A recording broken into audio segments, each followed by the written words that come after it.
Mga halaman na swerte kapag namulaklak. Ano nga ba ang role nito sa buhay? At paano nga ba nito nababago ang kapalaran ng mga taong nag-aalaga ng mga halamang ito at napabulaklak nila ito ng pusa? Meron bang mga tao na nabago ang kanilang kapalaran simula nang nag-alaga sila ng halamang ito at ito ay kanilang napabulaklak? Ang ibig sabihin, hindi sila naglagay ng kung anuman para mapabulaklak ito. Ang halaman mismo ang kusang namulaklak, kaya sila ay sinuwerte at yumaman. Mahalaga po ang pagkakaroon ng mga halaman na ito dahil marami sa ating gusto natin mabago ang kapalaran natin, lalo na kung dumadanas tayo ng trial sa buhay. Malaki po ang maitutulong nito dahil hindi lamang ito humihigop ng mga inauspicious energies, tutulong din ito para maiangat ang energies ninyo sa tahanan. At kapag napabulaklak nyo po yan ng kusa, pwedeng magdulot yan ng yaman sa inyo, kagaya sa ibang tao na yumaman sila simula nang napabulaklak nila ang mga halaman na yan. Dapat meron ka nito sa tahanan mo dahil pwedeng magdulot ito ng biglaang swerte at maaaring mabago nito ang kapalaran ninyo. Kung mahilig ka sa ganitong mga video, huwag kalimutang mag-like, mag-subscribe at i-share mo na rin para malaman ng iba ang kanilang mga swerte sa buhay.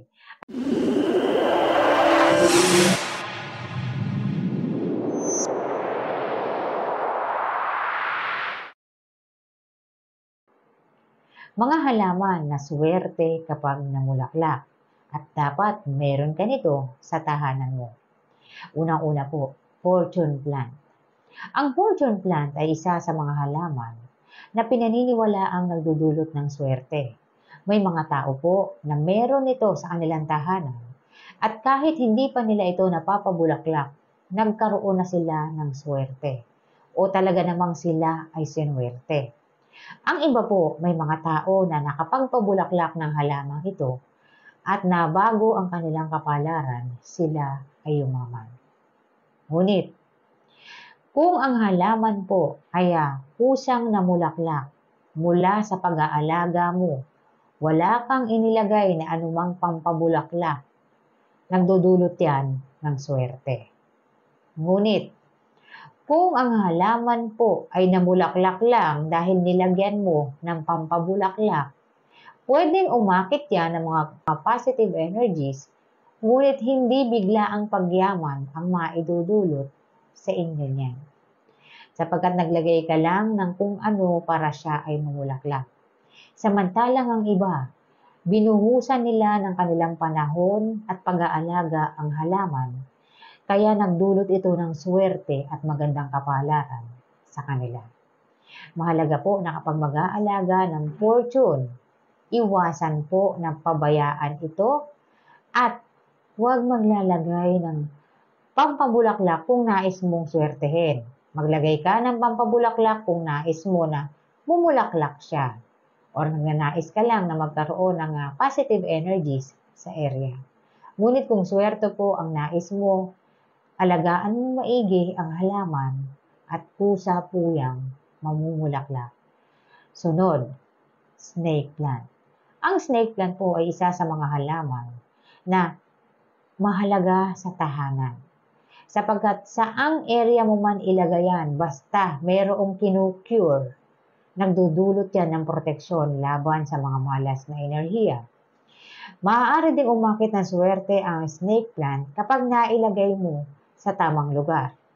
Ang pagkakaroon ng snake plant sa tahanan natin, saan mo man ilagayan, at yan ay pusa mong napabulaklak, yan din po ay pinaniniwalaan na maaaring magdulot ng pagyaman sa mga taong meron nito. May mga tao na mayroong snake plant at ito ay kanilang napabulaklak, ngunit hindi sila sinuwerte. Hindi nila naramdaman ang mga auspicious energies na dulot ng pamumulaklak nito. Yun po ay sa kadahilanang naglagay din sila ng pampabulaklak dito. Kinakailangan po, kusa itong mamumulaklak para magdulot ito ng swerte sa inyo. Ngunit, kahit hindi pa po yan mamulaklak, makakapagdulot na yan ng swerte sa inyo, basta maalagaan po ninyo ng tama. Sunod, jade plant. Ang jade plant po ay isa sa mga lucky plants o kilala bilang money plants. Kapag yan ay namulaklak, nagdudulot po yan ng swerte o biglaang yaman sa mga taong meron ito. Kaya dapat po meron kayo ng mga halaman na yan. Sunod, ZZ plant. Isa rin sa pinakamaswerteng halaman kapag napabulaklak. May mga tao po na sinuwerte sa sugal nung napabulaklak nila yan. At nakapagdulo talaga ng yaman at magandang kapalaran sa kanila. Ngunit po, pakatandaan kapag ZZ plant ang aalagaan mo at ayaw mo na ma-reverse ang swerteng meron ka na, iwasan mo na madadamage ang dahon ng ZZ plant. Dahil ang bawat damage sa dahon nito ay katumbas po ng losing of wealth o kabawasan sa inyong mga wealth. Imbis na magkaroon kayo ng swerteng kapalaran, maaaring kabaliktaran ang makuha mo. Sunod, money plant. Ang Pachira aquatica po o tinatawag nating money plant, yan po ay namumulaklak din. At kapag yan ay napabulaklak ninyo, ito ay pinaniniwalaan na nagdudulot ng grabing swerte sa mga taong meron nito. Mahalaga po ang pagkakaroon ng money plant sa tahanan natin dahil maaari ding makapagpabago yan sa kapalaran natin. Sunod, forever rich plant. Ang halamang ito ay nagdudulot ng swerte at may kakayahan ito na magpanatili ng mga auspicious energies kaya pinaniniwalaan na ito ay nagdudulot ng swerte at maaari nitong kontrahin ang mamalas na enerhiya na nagdudulot ng pagkaubos. So kabilang po ang halaman na yan na dapat meron ka sa tahanan mo. Ang mga halamang ito ay pinaniniwalaan po na nagdudulot ng swerte kapag namulaklak. Kaya't mahalaga na meron kayo nito sa tahanan ninyo. Ngunit, pwede rin po kayong maglagay ng mga halaman kagaya ng aloe vera. Ang aloe vera po ay pinaniniwalaan na nagdudulot din ng swerte kapag namulaklak. At meron pong ilang mga uri ng cactuses na halaman. Ito po yung mga cactus na namumulaklak. Maaari din pong magdulot yan ng swerte para sa fame at reputation. Yan ay inilalagay sa south area o inilalagay sa likod ng tahanan. Sapagkat meron dapat balanse. So meron ka ng mga halaman na ito, ngunit ilalagay mo rin dyan yung mga halaman na kakailanganin mo para makita or para magdulot sa iyo ito ng fame at reputation. Kabilang din po sa mga swerteng halaman ay ang mga flowering plants. Ang lahat ng halaman na meron ka, yan po ay nagdudulot ng swerte. May mga inilalagay tayong halaman na dapat hindi nawawala sa bahay natin dahil ang mga halamang ito ay may kakayahang makapagpabago ng kapalaran ng taong nag-aalaga dito.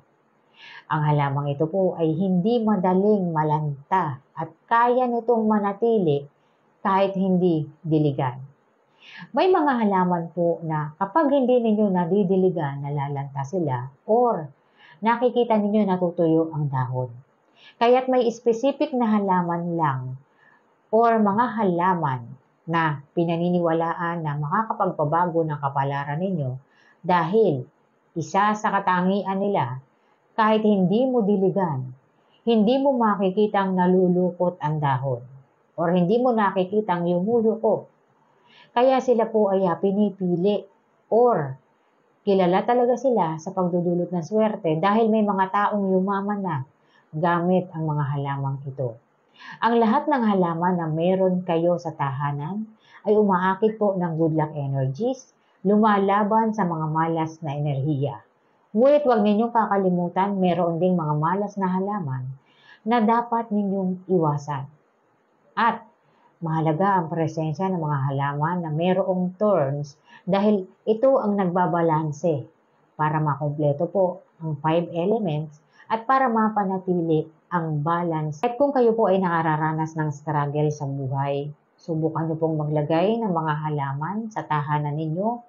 Tingnan po ninyo yung paligid, baka dyan nagmumula yung mga struggle ninyo sa buhay. Baka mayroong mga inauspicious energies dyan na pwedeng magmula sa paligid ng tahanan ninyo. Maglagay po kayo ng cure. Ang halaman po ay isa sa mga mabibisang cure at mabibisang pang-akit ng swerte dahil sila po ay may buhay. At bumabase ang enerhiya nila sa kung paano ninyo sila inaalagaan. Kaya nagdudulot sila ng swerte. Maraming salamat po sa panonood.